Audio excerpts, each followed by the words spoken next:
Walking down this road tonight, talking about the things we fight. Addiction knocking at my door. E&T wants so much more. We walk the walk and talk the talk, right here on Girl Talk, on the path where we belong. Standing strong through the storm, together we'll move along.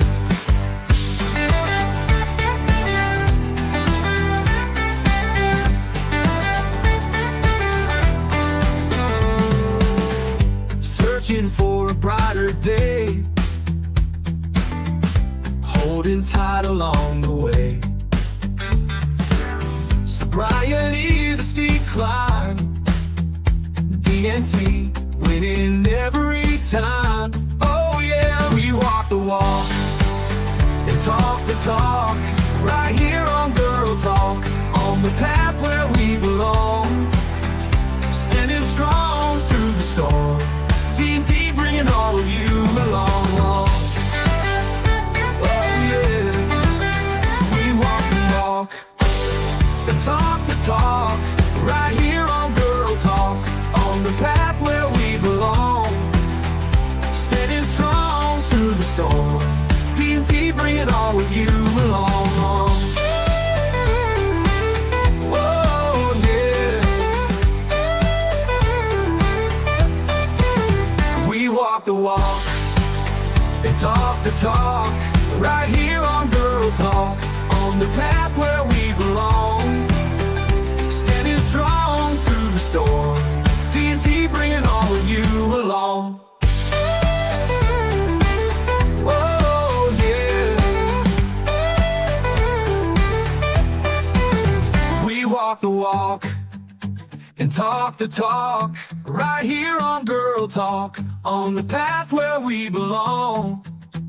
Standing strong through the storm, D&T bringing all of you along.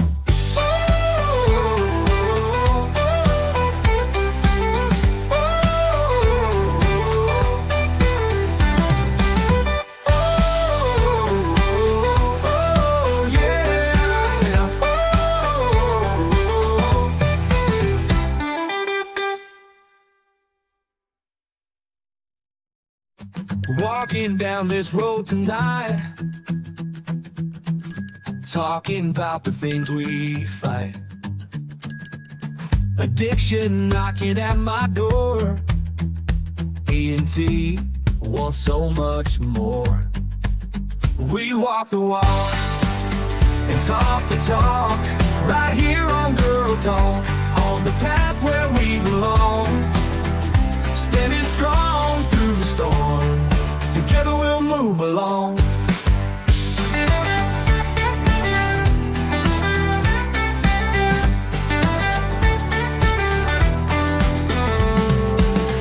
Searching for a brighter day, holding tight along the way. Sobriety's a steep climb, D&T winning every time. Oh yeah, we walk the walk and talk the talk, right here on Girl Talk, on the path where we belong. Standing strong through the storm, D&T bringing all of you along. Oh yeah, we walk the walk and talk the talk, right here on Girl Talk, on the path where we belong. Standing strong through the storm, D&T bringing all of you along. Oh yeah, we walk the walk and talk the talk, right here on Girl Talk, on the path where we belong. Standing strong through the storm, D&T bringing all of you along. Oh yeah, we walk the walk and talk the talk, right here on Girl Talk, on the path where we belong. Standing strong through the storm, TNT bringing all of you along.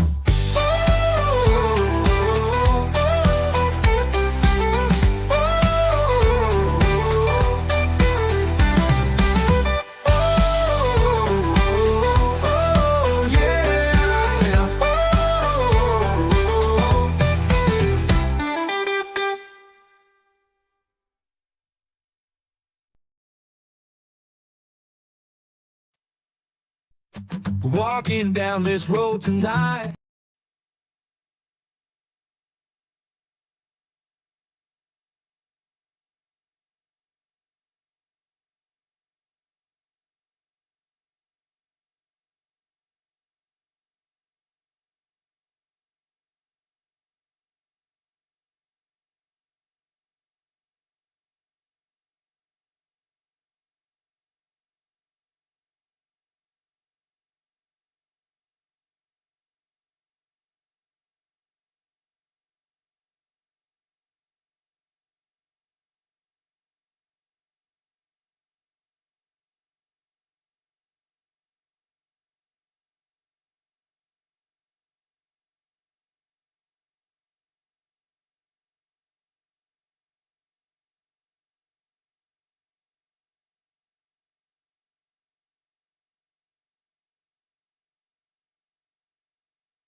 They cut it out and frame it like a window.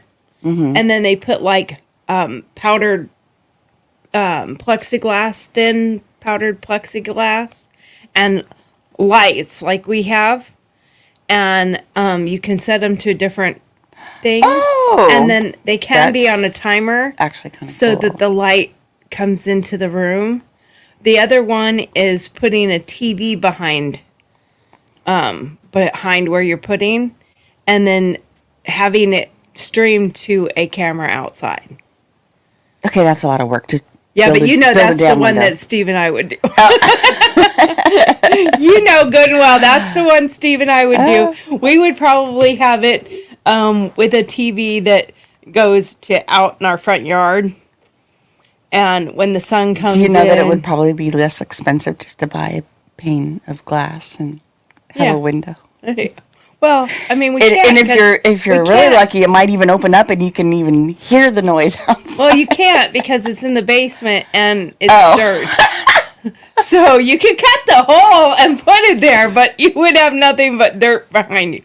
Because the only entrance is through that door right there. I mean, it is a walkout from the door. But when you go out there, if you see how far down that is, that's the lowest spot of our house. Yeah, I feel really silly now. I didn't even realize it was about a basement. Yeah. It was about the basement so that when you're in the basement, it didn't feel... And the only place we could put it is either on that wall or one of the walls in the bedrooms. Because these walls don't have a thick enough space between the framing that's here and the concrete. Interesting. Is only like 2 inches. So there's no way you're putting a TV between here and there. Yeah. So it would have to be on a side wall or one of the bedroom walls. But it would be a way to make it feel like you got daylight. Plus the camera, if you did the camera one, it would actually do day and night naturally. And you would see the trees and you would see that bird banging into our front door. It just adds to my electric bill. Yeah. It's a mighty endeavor that I don't know is going to happen for a while. So it's Friday, so we're just going to kind of take it easy today. I named this show today TGI Friday. Is that too old school? I mean, do you ever hear that from anybody? Well, in my industry, I don't give a shit if it's Friday or Monday or Tuesday because it's just another day in my industry. And neither do any of the people that work in or deal with your industry. Yeah. Because auctions go on Saturdays and Sundays. Some if the customer requests that. Yes, absolutely. and people go to their storage containers or go pick up their boat on a Saturday morning. See, if I was working back in the corporate world, Monday through Friday, Fridays would probably be a nice thing to have.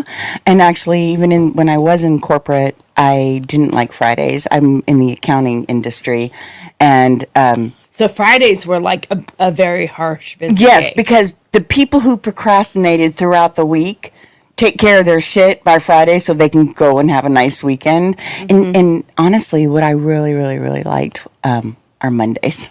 Because people left me alone on Mondays. In my art industry that I do, I get orders on a Friday, a Saturday. So if it's something that I have to, sometimes, it doesn't happen all the time, but every now and then I get a client that on the military things that I do, that is, am I too late? Because I need this by X date. And that's a catch-up day for me. So I go through and catch up on all the things I needed to get done throughout the week. And then if there's a rush order, I put those in to do on Friday and Saturday. Gotcha. So you really don't even have much of a weekend? No. So Fridays don't mean anything. TGIFriday doesn't really mean anything to me either. But the name in itself, TGI Fridays, I don't think the kids even, it really, I mean, I don't think that's a thing that's said anymore. Oh, even the not. restaurant went out of business.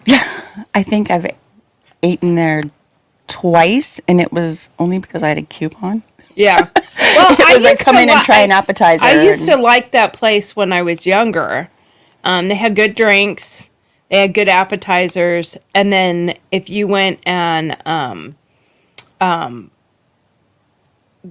they went to putting their appetizers in the frozen food section in the grocery store, and then you buy them and they're crap. Oh, see, I never even bothered with that. Yeah, I did, because I was like, ooh, I like their like potato skins is what I remember. Yeah, I liked their potato. Well, I bought the frozen version. Oh, they're were you garbage. disappointed? I was so disappointed. I hate it too.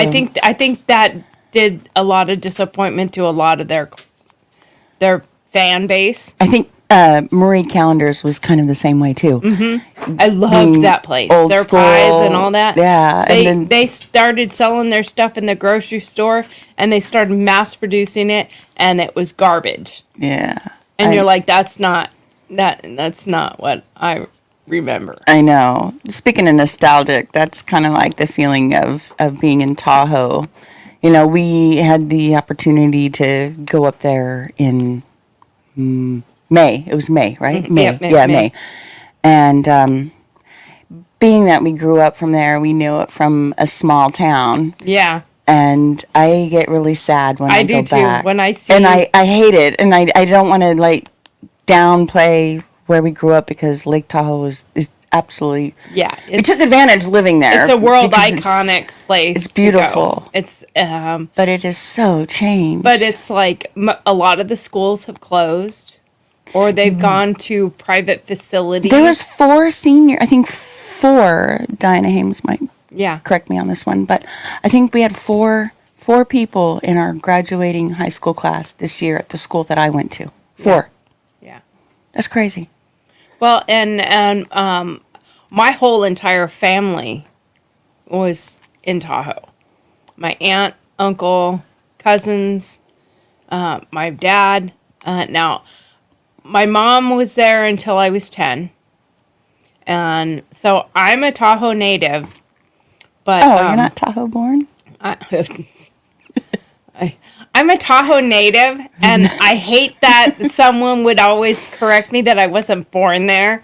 My parents lived in their house, and Barton Hospital, when I was a kid, I don't know if you think the same thing or your family thought the same thing, but we called it the death hospital. If you went, comes out alive. If you went there, you I've died. Heard some bad stories. People would rather drive to Carson City in an emergency. So shortly before my mom was due, my dad drove her over the hill to my grandmother's in Sacramento. And you were my born mom second? stayed with her mother until I was born. And it was only like, I think maybe a couple weeks before I was born. Then I was born at Kaiser in Sacramento. And then as soon as she was released, my dad brought her home. So I'm still a Tahoe native. You know, I don't ever know of any place I actually lived as an infant other than in Tahoe. It's just my parents were smart enough not to let me be born in the hospital where everybody dies. Was that the problem? That was the problem. It had such a bad reputation. You go to Barton, you die at Barton. And I'm like my dad used to say, yeah, if you stub your toe, don't go to Barton. You'll lose your foot. You know, I mean, it was always a inside joke, but that's why. Yeah, my brother the same way. My brother was born in Sacramento as well, and he was born in December. And his made more sense because of the snow. Like, you know, nowadays you almost have time from the time you start labor to drive over the hill. Yeah. You know, but my brother, I mean, December in Tahoe, I wouldn't be waiting until labor. Very good. Yeah, well, my grandparents built their retirement home. They lived in Daly City, I think, or Redwood City, somewhere in the Bay Area. Yeah. And they decided that they wanted to build their retirement home. So I grew up spending summers there. And with my dad, he transitioned out of the Air Force. And so there was a time that my brother and I lived with my grandparents full time. Well, we decided, I guess, or my parents decided that they wanted to spread their wings and make a home somewhere. Spread their wings and fly. Yeah, you know, because we were living in Alaska and we lived in Texas and we lived in California, and Nevada doesn't have any Air Force bases in the area where we were at. They'd only had the Air National Guard. Right. So my dad ended up transitioning and going to the ANG. And but what was really cool about living in Tahoe is that because I went to 5th grade and being in the Air Force, we never stayed any place for more than 3 years. What school did you go to? Kingsbury Middle School. Okay, I went to Bijou. Yeah, see, you were on the California side. I was. I'm a California girl. She's a Nevada girl. Yeah, but I was born in California. Yeah. I was born in the Bay Area. Yeah. So, So I mean, it's like you know, but growing up there and going back there, there are certain parts of the city, like more on the far California side, like you go to the Y, and it's a lot still more like home. yeah. But there's a lot of changes that have happened over the years, and my uncle owned Gillespie Diesel Service, and my dad owned Eldorado Motors on Shop Street, right off Tahoe Boulevard, and yeah, which is, I mean, we used to walk from mine down to the Y where the cinema was and stuff like that, and the cinema's gone. I don't know what it is now. But so many things are gone and so many things are changed.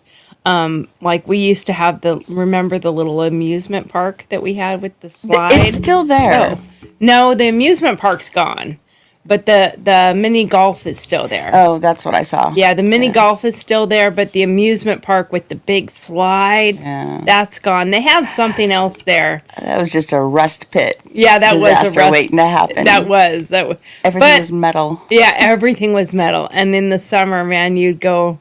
I mean, they did have the little mats that you rode on it, but man, if you came off your mat, you got burned. Yeah. Yeah. My hat keeps trying to slip off my head. We both had to throw hats on whether we planned to or not because, you know, when the alarm doesn't go off, you jump up, brush your hair real quick, throw some clothes on, and go, I'm going to get out there as quick as I can. And I don't know, I used to really think this chair was comfortable. This used to be our living room furniture. Do you miss it? No. I mean, it looks nice down here. I mean, other than my little Afghan here that's behind me, and that was my grandma's. That's why it's there. That's nice. It's actually a shawl. Is it? A very big Very shawl. big shawl. Yeah, it's a very big Because shawl. from here it looks like it's in the shape of a rectangle and not a triangle. It's a triangle. Yeah. But I mean, like that's halfway around the chair. My grandmother was a very little lady. I don't know how It was a big ball of yarn she had. she'd be walking on it. Maybe she thinks that every project requires at least a whole bundle. Yeah, maybe she made this Whatever it's for. called. Well, my grandmother. I guarantee you, my grandmother didn't make it. She bought it or it was given to her. So, yeah. You're like totally diminishing the meaning of it right now. Right, I am. But it was hers. It was hers. Okay. That's all that matters. It was hers. It's Okay. not whether or not she made it. I mean, yeah. And that's a nostalgic thing too when you think about it. There's a lot of things that my grandmother had. I have like some glass birds that were hers, and I have a few little things that when I see them, they really remind me of my grandma, and I keep them for that sentimental value and stuff. And I think a lot of kids today have none of that. Yeah, They're like, I don't care if you leave me anything. I don't care about keeping your favorite plate. You'd be surprised though. Actually, I have a lot of people that have called my auction company and said, we're getting older. My children want nothing to do with all the knickknacks and the tchotchkes and all that stuff, and we would rather just eliminate it and sell it now. We don't care when we're gone what they do with it, but we don't want to give them that burden, so we would much rather get rid of it. That's what I mean. You know, the we're older auctioning off a lot of old older things. people are knowing that our kids don't want it, and if there's any value to it, sell it. So, the stuff that my mom is leaving me, I do. I love them. They're already in a place that they're going to stay, but I know my kids aren't going to care. My kids aren't going to want them. They've got their own stuff, and they don't want a bunch of crap left over from me and my mom and my great grandma, and it's just not a thing anymore. Yeah, It used to be. I used to. We have a dog, a puppy dog. So if you're hearing scratching noises over here and panting and licking, and my lab just jumped up on the couch next to Donna and decided to throw all the pillows on the floor and kept one for herself. It's kind of cute. Our producer should move the camera so you could see her, because it is kind of cute the way she she propped it up so she has a little pillow for herself. And hey, Charlotte, Charlotte, you're on camera. But and look at Jethro just did the same thing on the floor. That's adorable. There's my toe. Hi, toes. Yeah. Foot cam. If you like feet, here you go. Here's your moment. That's so funny. Well, Wendy Williams does that. We'll get 50 new followers right now. Look. We'll get 50 new followers now. Hi, Steve. Hi, Steve. Okay. I guess Steve wants to be on the camera too. Hi, Steve. There went our 2 followers. The 2 we just got for the feet. Thanks, Steve. I don't know where you're going with that camera. Okay, somebody take away the remote. Someone take away Do the you remote. need a designated remoter? It's like 3 or 4 or 17. Or change the camera view. I don't know. Wait, you're going the wrong way. Do you remember the planes, trains, and automobiles when they're on the exit? They're going there. How do you know which way we're going? Yeah. They're going the wrong way. We're underground. Yeah, that's kind of how we are. We're underground. We don't even know what we're doing. Well, that and it's a Friday, and Steve was nice enough to make us a cup of coffee quickly. It's pretty strong, man. I feel it. I needed it though. I needed it too. Yeah. Thanks, Steve. But it's been a lot of work for the last few weeks getting everything done and everything set up the way we wanted it, and and there's still work to be done. We wrote a jingle together yesterday. I usually do all the music writing, but I let Donna in on my process, and she helped me write a jingle yesterday. And it's not done. I still have to put the rest of the way together and finish the music part of it and get it all finished. But the lyrics I liked. Yeah. I really liked the lyrics. So You did a good job. we will be cutting that up into pieces and putting those little bits out. And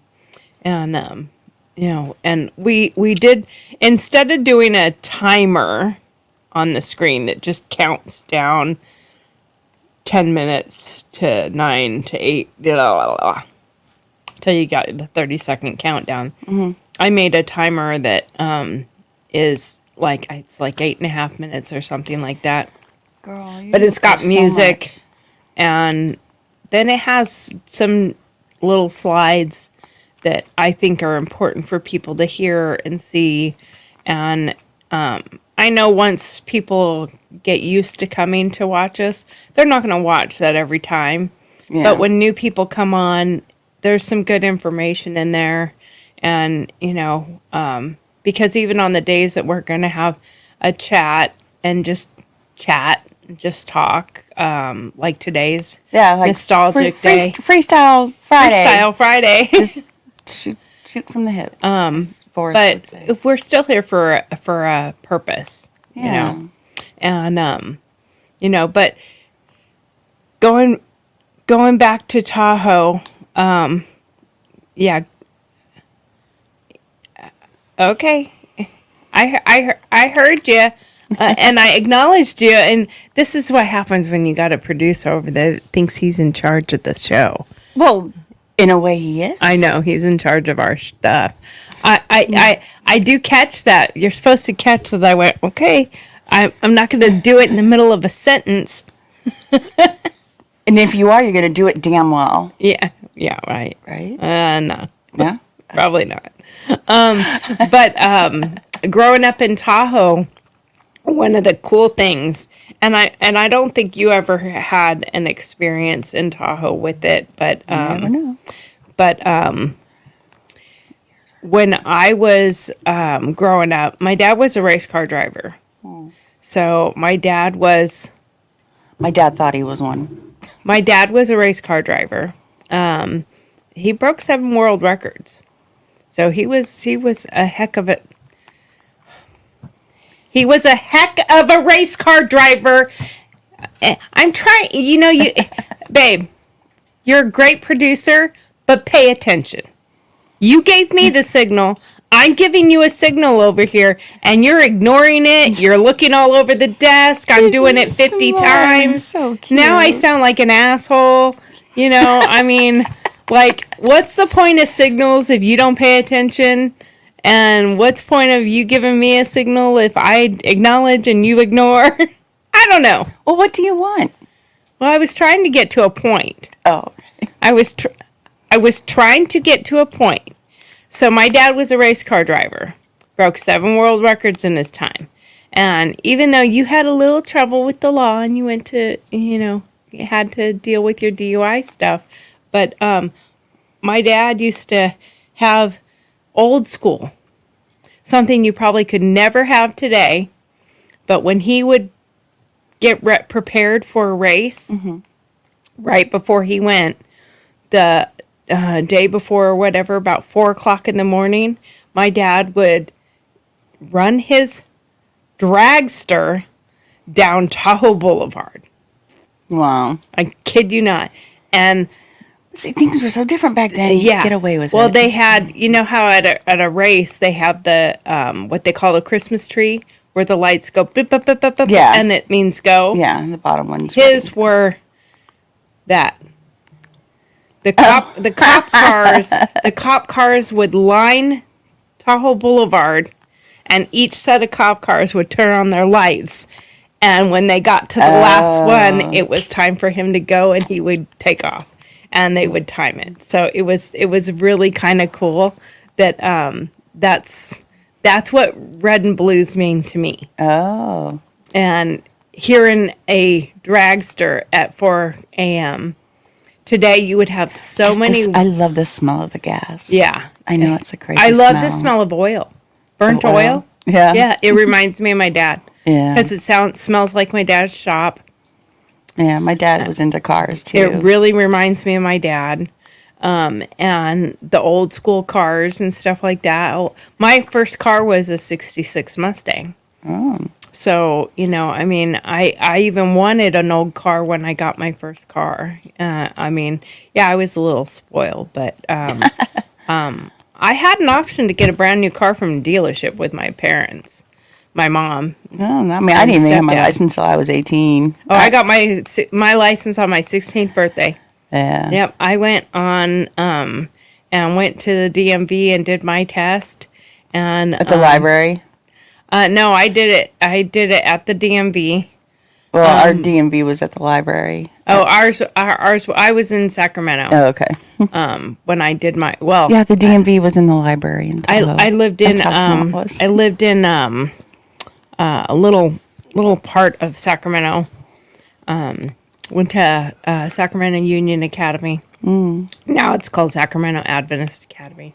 And I went on my birthday and I took my driving test, and it was funny because the examiner, when we got done, I mean, he was obviously writing on his clipboard or whatever. So I'm thinking, oh, I'm fucking up a bunch. And we get back to the DMV and had to park in a regular parking spot. And he gets out and he goes, up, you're not even in the spot 1 point off. And he goes, yeah, because there's no way I'm giving a girl 100%. Let me ask you this. Did you take your driver's test in an automatic or a stick?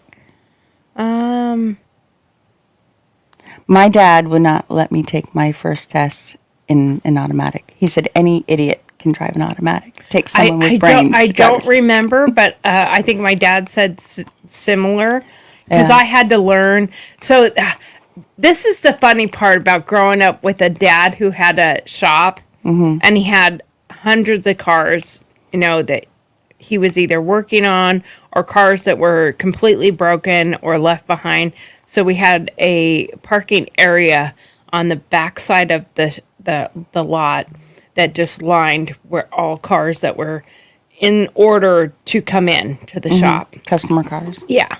And some were cars that would he would eventually get to them, fix them, and sell them because the owner abandoned it. He's got a lien on them because he did some work on it or something. But anyway, like most shops, inside the office, there was a lockbox with all the keys. And me and my brother and our good friend and her brother and Her brother too? yeah, and even a couple of the little kids and my cousins and stuff like that. We'd all go get the keys, and we would all get in a car, and we would be in a line with each other. See, you had no idea what car was being worked on. Or what Was the being- status was of the engine. So we never So started any of them. irresponsible of us. No, we never started any of them. Oh. We just went in, used the key to unlock the steering wheel because we knew that the steering wheel would be locked. So we would go in and use it to get the windows down and get the steering wheel unlocked, and then we fake raced. I kid You guys you went not. through all that just We to went through all that, but we used the gas and the clutch and the gear stick, and we would make the sound ourselves.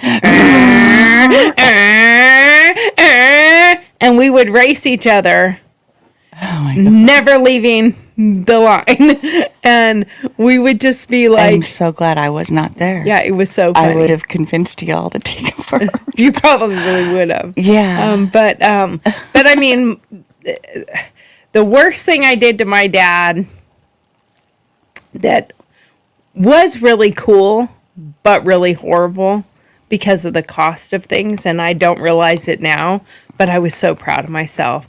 So my dad had what we called the engine graveyard in the back of the shop, and we had a big giant acid pit, big acid room in the back, and we would dunk things in the acid pit to clean them, engine parts and stuff like that.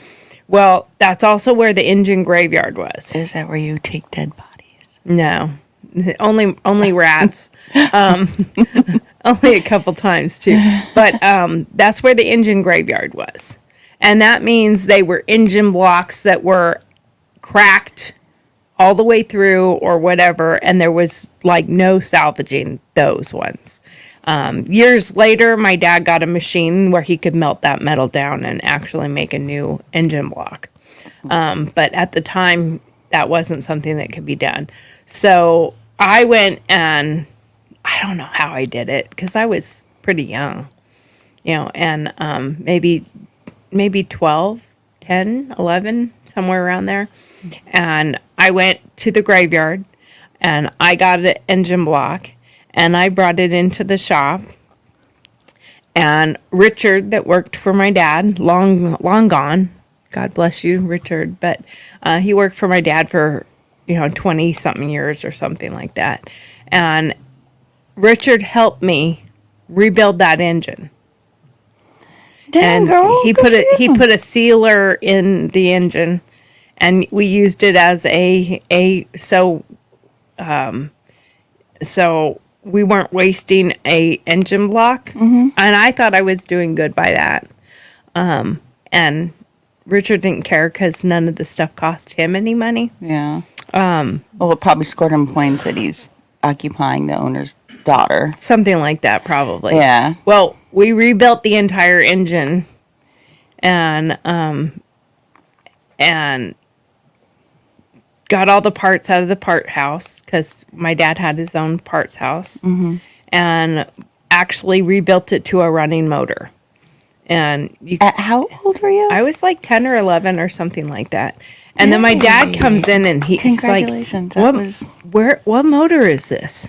And he's like, does it run? And I started it, and he's like, where did you get the, what?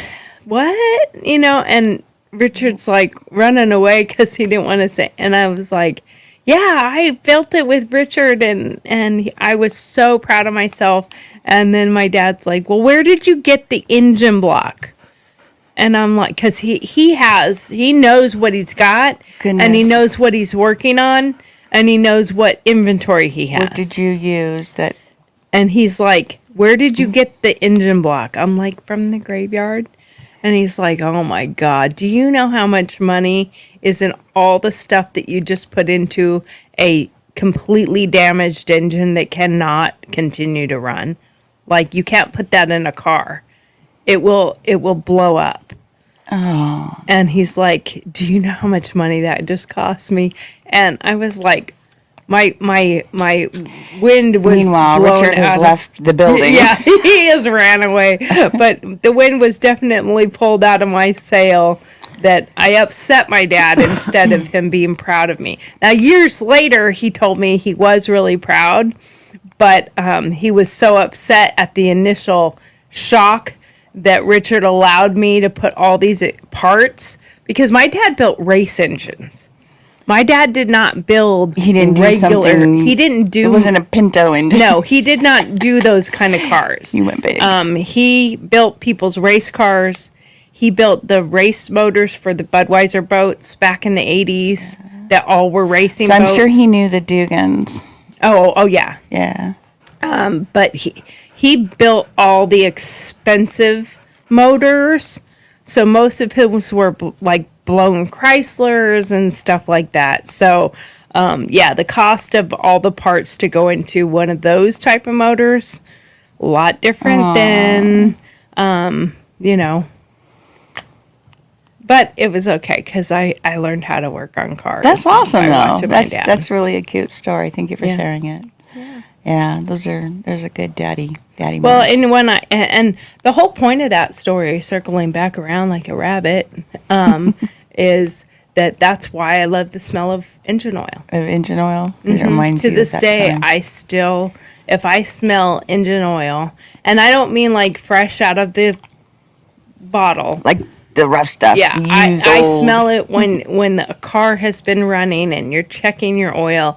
That is, it reminds me of my dad. Oh, I come across when I'm cutting locks for storage facilities, and I come across a container that might belong to somebody that's storing automotive parts. And so when I open those sealed containers up, I can smell all the grease and the gas. And sometimes it's not a good smell No, when no. they're locked up in storage. But that's awesome. But my grandparents, they owned a business called the Mailbox, because as you know, in Tahoe, people don't get mail at their house. No. You have to go to the post office Yeah, or you a had to go to local the mom and post pop office. place. So my grandparents owned the Mailbox, and it was down by the Y. Mm-hmm. They owned that for a very, very, very, very long time, and they loved it. Even though they built their retirement home up there, they decided to come out of retirement and own their own business. So they did Yeah, that my for- grandmother owned a motel off of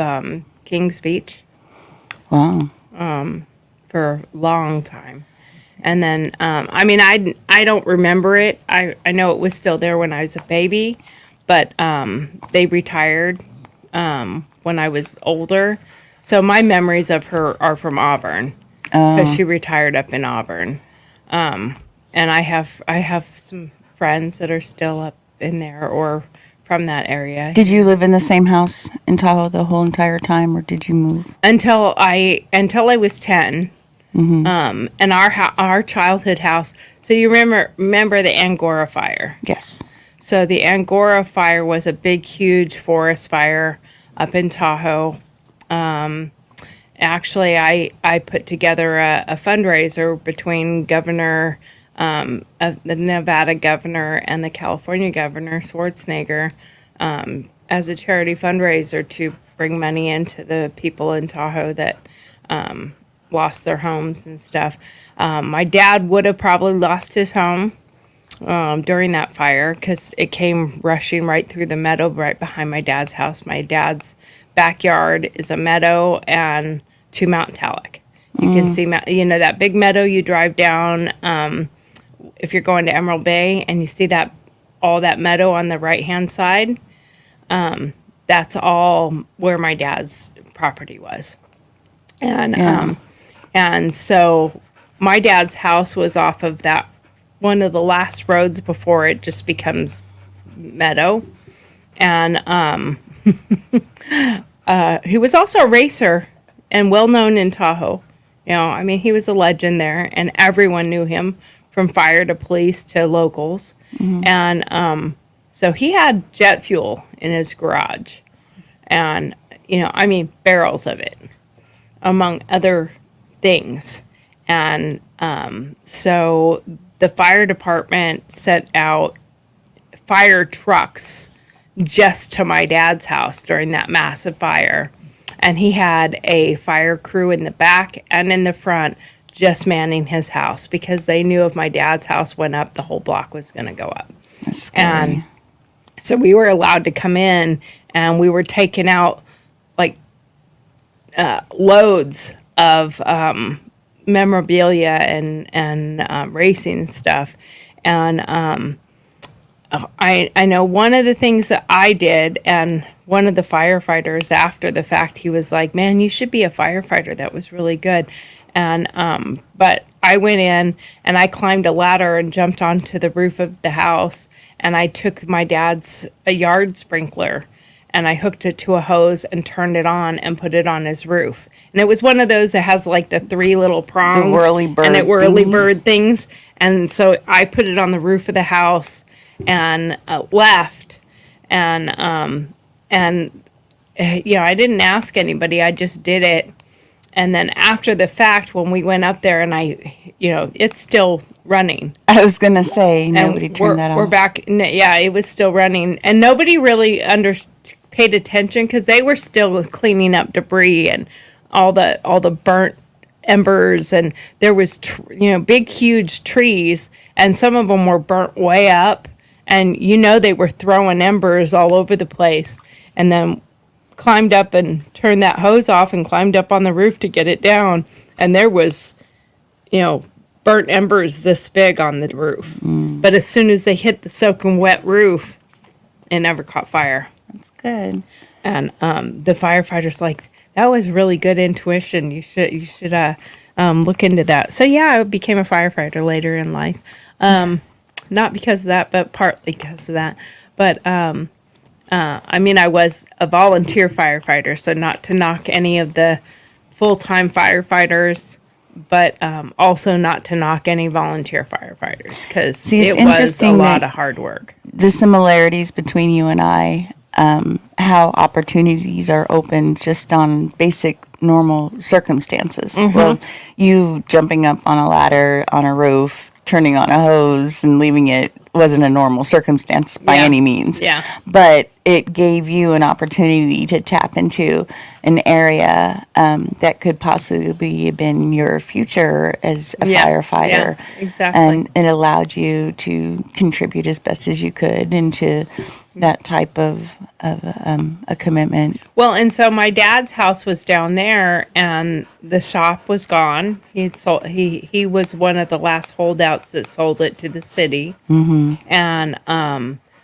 but we didn't even think about it because we were dealing with my dad's house and all the other people and all the other fires. But after it was all over with, where the major part of the fires was like up by Mount Olympia and up on so we finally took a ride up there, and my childhood home was burnt all the way gone. It was burnt down. And my dad was telling us a story. It was really kind of funny. He went up there nostalgically to go look at, it's leveled. There's nothing there. And he went up there, and the fence was still there that my dad put in.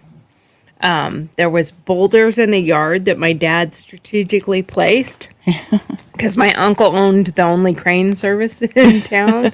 So, but there was boulders in our yard, and we used to play in those boulders and stuff like that. And so my dad went up there. We weren't there, we didn't live there anymore, but my dad went up there to just, look at it, and a little sad.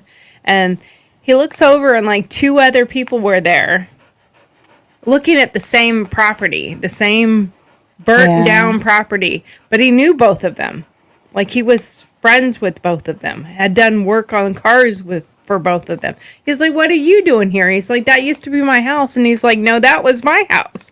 And they're like, "Oh, no way." All three of them had owned the same house. And were together at the same time. Looking at the old house.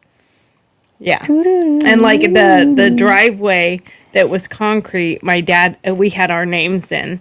And that's what my dad went up there for. He wanted to go see if there was anything where he could salvage that piece that had me and my brother's names and our I think we had our paw prints in it.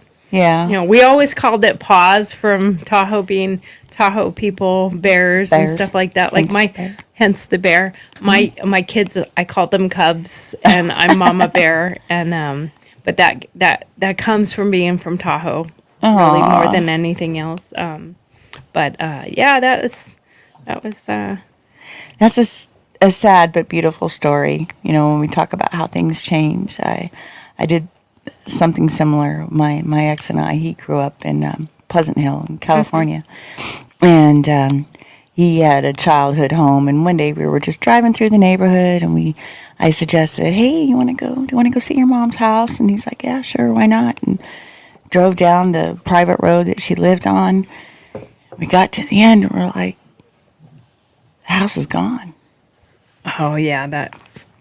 And I felt so bad. Making that suggestion. Hey, let's go look at the house. And it's gone. And it's gone because I ruined that memory for him. Yeah. That memory of that childhood home that he grew up in is now gone. Yeah.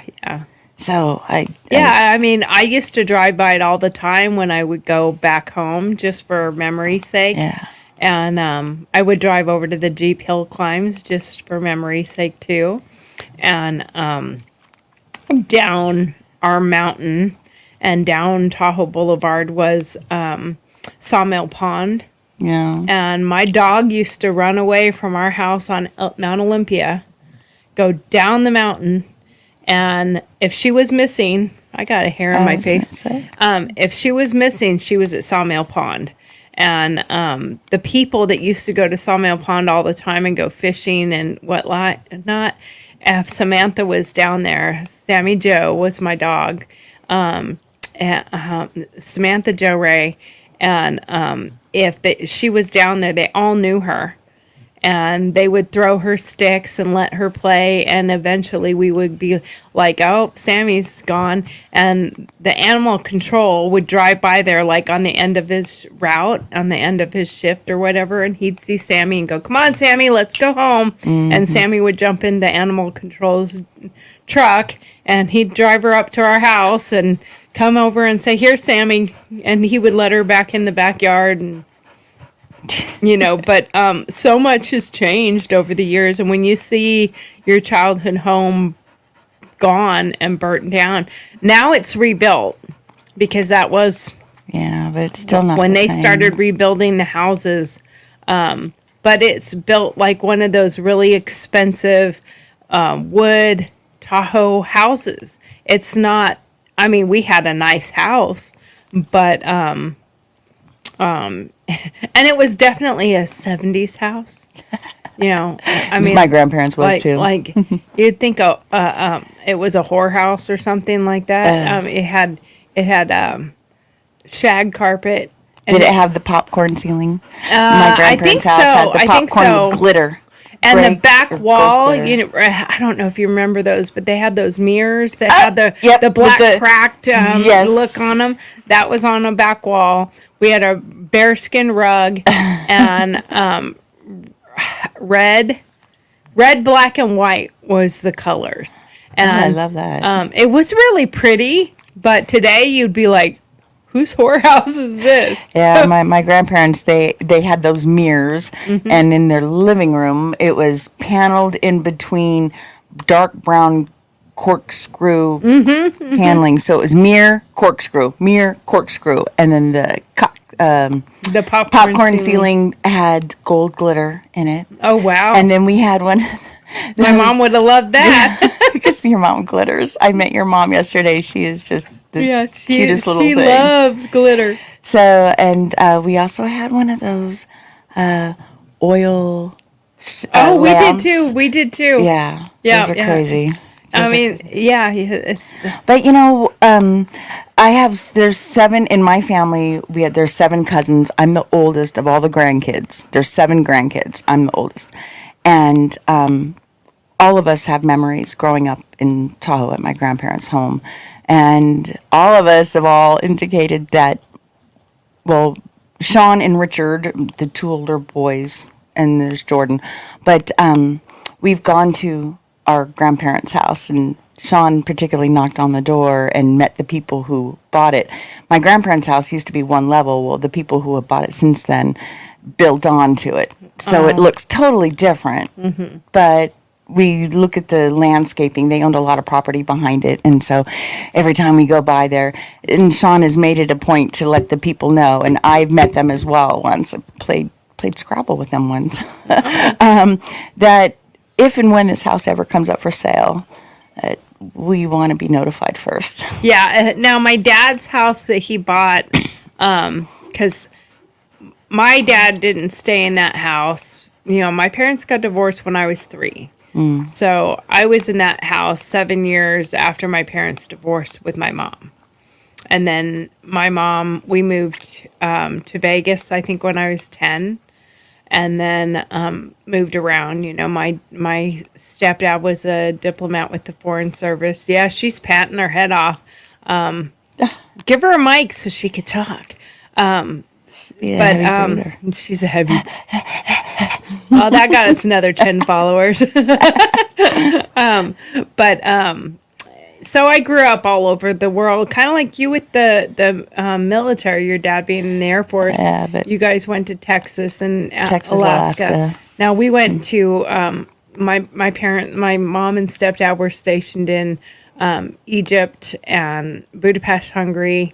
I went to boarding school in Salzburg, Austria, and they were stationed in Mexico, Bahamas, So we had some overseas time. Dang, we had Germany once on Yeah. the board, but Germany and Washington D.C. My dad got Did you invited. go to Germany? No, I think that's when we went to Alaska instead. But my dad was stationed in Greenland for a while. He went to Greenland. Oh, And that's then- part of Denmark. Yeah, and then he also had opportunity to be Secret Service, but he turned it down. From what I gather, and I might have to talk to him about this when I get home. But he turned it down because being in Washington D.C., I guess where we were going to be living, it wasn't a safe area for kids, and there was concern about that. And so, from what I understood, that's why he did not take the job. Yeah, we were in D.C. We lived in Virginia, in Arlington, when we were there. And we were there for, I don't know, 6 to 9 months, something like that, while my parents were doing the training that they had to do to go to the new duty station for the embassy in Budapest. And so language school and stuff like that. And I just rode the subway and went all over the place and had a good time in Arlington, and I went to the cemetery there quite a few times. In fact, when I was in the Army, I started a group at Arlington because I was out there for school in Maryland. My journalism school through the Army. I was in Maryland, and so it was right around Memorial Day, and I got a group of Army people that wanted to go to Arlington, and we went to Arlington in our PT gear, and we ran up and down every lane in formation, up and down every lane in Arlington, and as a tribute to the fallen. And we got stopped by the Army security at Arlington Cemetery, and stopped mid what we were doing, and they asked, "What are you doing here?" And we're like, Isn't it obvious? "We're running." Well, it was against their policies. Oh. Like I guess you couldn't be doing that. And we're like, "Well, we're here doing a tribute run to all those who can no longer run. So we're just doing this to honor them. We're running for them." And it was a lot of running, because you go up and down everything in Arlington. Thousands It's and a thousands big place to buried run. there. Yeah. And they said, and it was kind of funny because he goes, "Stay right here." Okay. We stayed. See, you hit the emotional. Oh shit, we're in so much trouble now because we're waiting for the colonel or the commander or somebody to come out and just berate us really bad. So we're all just like, okay, we're going to be in so much trouble. And about 10 minutes later or so, a whole group of them come out there, and they're all in their PT gear, and they joined and they us. said we're gonna run with you. And we all ran Arlington Cemetery the rest of the day. And I mean, it took hours of running to get every single lane and every single aisle. And we continued to do it for probably about 5-6 years. I would fly in with other people, and we would just run Arlington on Memorial Day. That gives me tears. That's a beautiful. Oh God! And now I'm blubbering. That is a beautiful story, and that just goes to show you how much we are like similar when we're passionate about something. The sentimentality of me is really high. Yeah, you think? I mean, it's why I run a nonprofit for veterans now. Yeah. It's because I care. I care deeply for people. I see it. And you don't see it enough today, I don't think. Yeah. People are so myopic in their thinking. Well, they're in it for the glory. And this is their most important thing nowadays. The most important thing is my phone. Even you see people taking pictures, and it's literally a picture of their phone in front of their face. And you're like, put the phone down, Yeah. or get a tripod. set your phone on something and take your picture. They all have voice commands now. You can tell it to take your picture.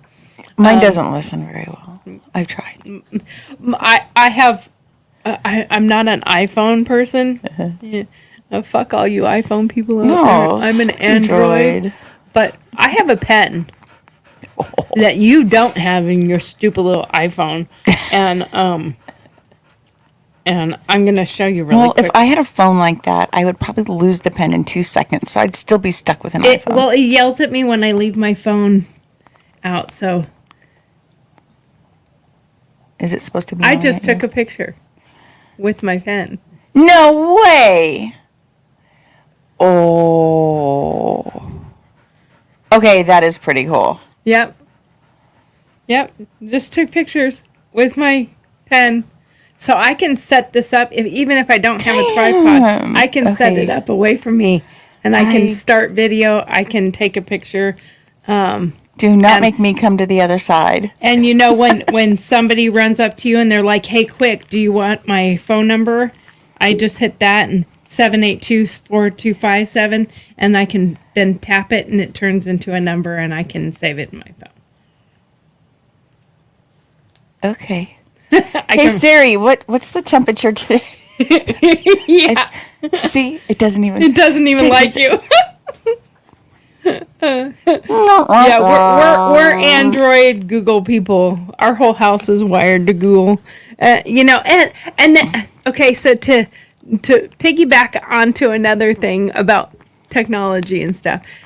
Yes, my whole house is attached to Google. I talk to Google all the time to turn on a light or do this or do that. And you hear people go, oh, well, they're watching everything you're doing. They're doing that through everything we have. Yeah. So I'm not saying I don't care for privacy and that I don't think it's an invasion of our privacy. It is, but it's already happening. Mm-hmm. It was happening a long time ago. They've been watching everything we're doing for a long time. So they're still going to do it. I don't do anything illegal. And if they want to watch my old fat ass have sex with my husband, they're sicker than I am. So, I mean, that's all I can say. If you're getting your kicks by this, you got bigger problems than I do. And so I'm going to have the convenience to do the things that work better. If it makes your life easier, you're willing to risk. Well, it's already there. Your life being it's already there. If you don't want them to be watching or seeing or hearing anything you do, don't have one single new piece of technology like a new TV. Right. Don't own a phone. And don't ever click the box yes, you agree. And don't ever click the box yes. I mean, you've already screwed yourself the first time. And how many people sit down and read a contract? Even just one to download I try. I do try. Yeah, if it's something I actually care about, I do. But but see, here's the a new flip app side. on your phone, I agree. Accept it. Yeah, you just hurry up, hook me up. Yeah. Oh, but see, I try to read a contract because in my mind, I want to know where my loophole is. So if I need to get out of it, I want to make sure I understand. Did you read the contract that I made with you? It was sent invisible ink, so it disappeared. I didn't even get a chance. Yeah, mine was written by Willy Wonka. Yeah, you have to make it bigger so you could see the fine print. Yeah. And then I licked the paper, and it tasted pretty good. We just got our 2-minute warning. Okay. So I'm. This was kind of a cool on the fly. Yeah, just flashback Friday, freestyle Friday, whatever you want to call it. Do something like that every Friday. I think it'd be fun. Well, out there, everybody, just so you know, Girl Talks, just like it's spelled, GURLTAUX. Girl Talks. Talking to me? We're the Girl Talks. We're Girl Talks. I've never been to New York. I've been there, but I'm not from New York, that's for sure. But you can find us on all the socials just by our name. Girl Talks. Yes, we're new. Most of them don't have very many followers. I think on TikTok there's 1,800 because I don't TikTok, of that. But you will now. I know now. I have to. But you can find us on every social with Girl Talks, including Rumble and Truth Social, all of them. Rumble sounds like something you just made up. You want to rumble? Yeah. So, Let's anyways, get ready to rumble. the whole purpose of Girl Talk is to be there in support of each other. We're dealing right now with a really good friend of ours that is taking a very difficult, crazy, off the beaten path. And we're here supporting each other. And we figured, there might be other people out there that might need the kind of support. And maybe in too. the background, she'll see this at some point in time just by happenstance and realize we're still her cheerleaders and we're still in the background. Yeah. So, Hoping for the best. on behalf of Tori, I want to say thank you guys very much for tuning in. And please like and share and hit that subscribe button and all that need good those stuff. subscribers, so go to our YouTube channel. For us to be able to be as big and prosperous as we want to be and helpful, of course, we need to have that love and support and following. So, and if you want to get one of your Girl Talks cups, yes, let us know. And we'll make that happen. All right. All right. Peace out. Peace out. Bye. Talking about the things we fight. Addiction knocking at my door. E&T wants so much more. We walk the walk